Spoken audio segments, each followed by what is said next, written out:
All right, so we're going to start off today talking about Mitch McConnell. So the Turtle King himself might be no more. Apparently, he had a heart attack in his home on June 14th, and EMS was sent to his home, and they even had to get to the point where they were doing CPR, which means that blood flow had completely stopped. He had completely stopped breathing, and nobody's really heard much from him at all. In fact, they haven't heard anything from him in the past about 3 weeks or so. He's been complete radio silence. And like whenever reporters reach out to his team, they get the standard, like, Senator McConnell thanks everyone for all their prayers and their thoughts and all that kind of stuff, but like no overt statements and definitely no appearances by him. Well, Laura Loomer, who's become pretty close to the Trump administration and the whole Republican sphere at this point, came out very recently, just yesterday, and said that apparently Mitch McConnell is brain dead. Here's the exact tweet that she did. Mitch McConnell is being kept alive by life support machines, but my White House source told me McConnell is in organ failure, and as I reported, source told me he has allegedly been declared a vegetable. Brain dead by doctors, and the White House has been told McConnell isn't ever coming back. Officially brain dead, organ failure is accelerating, life support machine is keeping him alive, but his brain is officially dead, and his wife, Elaine Chao, has fled the country to China. There's all sorts of speculation as to why this might be going on. The prevailing theory at this point is that it seems like they're trying to keep him alive and still technically fit to be a sitting senator, because if he is declared unfit to serve or he's obviously officially dead, then a series of procedures tends to kick into place. In Kentucky in specific, which is the state he's a senator for, if he's declared legally dead or unfit or unable to serve as a senator by August 3rd, then the special election will take place in the upcoming midterm elections in November. Like, it'll be simultaneous alongside their governor elections, whatever other federal elections and state elections happen to be going on in Kentucky on November 8th, I believe, right? Or November 7th. I'll put it on the screen. If it's after that date, though, if he's officially declared dead or unable or unfit to serve as senator after August 3rd, then it's too late for them to officially put it on the midterm ticket. And so therefore, the special election to fill his senatorial seat will be pushed back until early 2027. And because it's certainly possible that the Democrats managed to take the majority in the House of Representatives, or maybe even the Senate, that one senatorial seat might be super significant to their ability to pass legislation for those final 2 years of the Trump administration. So being able to hang on to that seat or keep it vacant for at least another 4, 5, 6 months after the November election is over might be actually super significant and allow them to pass through certain legislation they otherwise won't be able to for the next 2 years, or allow them to go ahead with other sort of senatorial proceedings like appointing judges to federal circuit courts and all that kind of stuff. Now, why would his wife be in China just a couple of days after? Apparently, she was spotted in China like on June 17th, like 3 days after he had his big heart attack.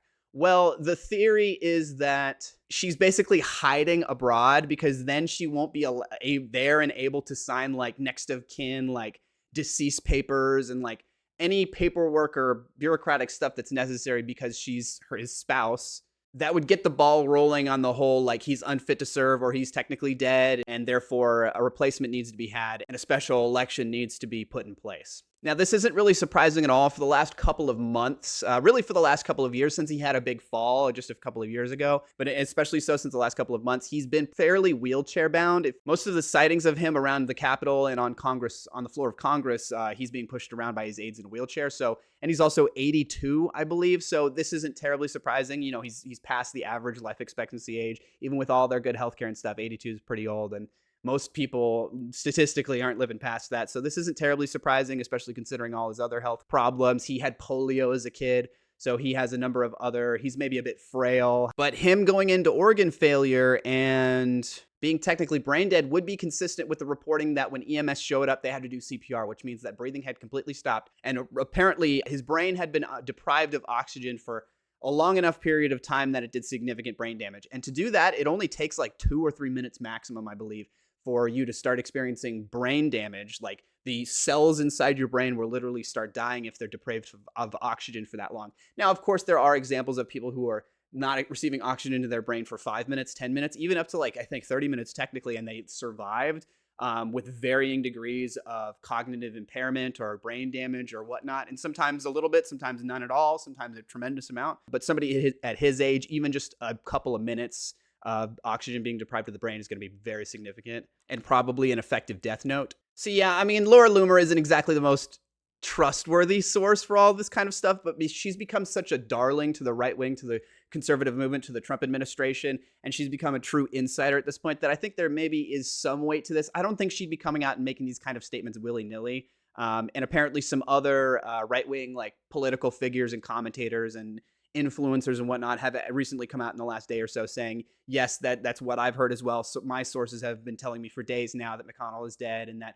they're basically trying to weekend at Bernie's him all the way until August 3rd so they can push that off, so they can maybe have a few more months of legislative control over the Senate, depending on how these midterms turn out. There's also the fact that Democrats tend to turn out more for the midterm elections than for special elections. Republicans tend, I say tend, not always, but Republicans tend to do better in special elections on off-season times. And the reason for this is that because of the retirement community, right? The retirement community, those who are out of work, tend to be more politically involved. They tend to be more on the pulse about what's happening and more willing and able to go out and actually go to a special election or something like that. So they probably also, there's a little bit of, oh, we think our chances of putting whoever we want to in the seat, in that senatorial seat through the primary and then through the actual election is higher if it's in a special election than if it's in the midterms, right? Maybe they're worried that if they allow the special election to happen in the midterms, that a more centrist-leaning Republican will fill that seat, and maybe if it's the special election, in early 2027, they can get a right-wing extreme Republican to fill his seat. Now, unfortunately, Kentucky, the senatorial race is not like the Ken Paxton-Tellerico race in Texas or a number of other states around the country that are swing statey when it comes to the senatorial race. Both senators in Kentucky won their races by over 20 percentage points in the last couple of elections. That's such a significant gap that even if you have a pretty unsavory Republican candidate win the primary and then a very, very enticing one win the primary for the Democratic side, it's extremely unlucky and I'm going to outright say it, basically impossible for the Democrat to manage to usurp the Republican.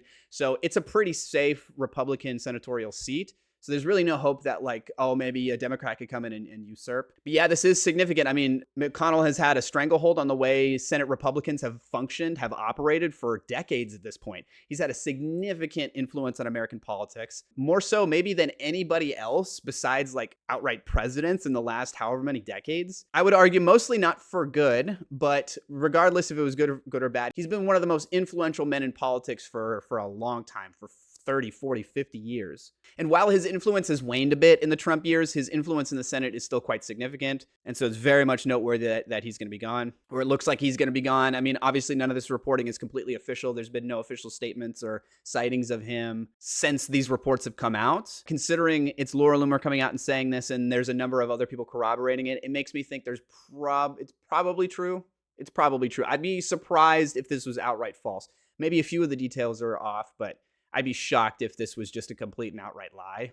There's something sadly ironic about them trying to hold his seat for those last couple of weeks until they reach that August 3rd deadline so that they can push off the special election to fill his senatorial seat until early 2027. There's something sadly ironic about that, considering how he held the Supreme Court seat vacant whenever it was the end of Obama's second term and the Supreme Court justice died.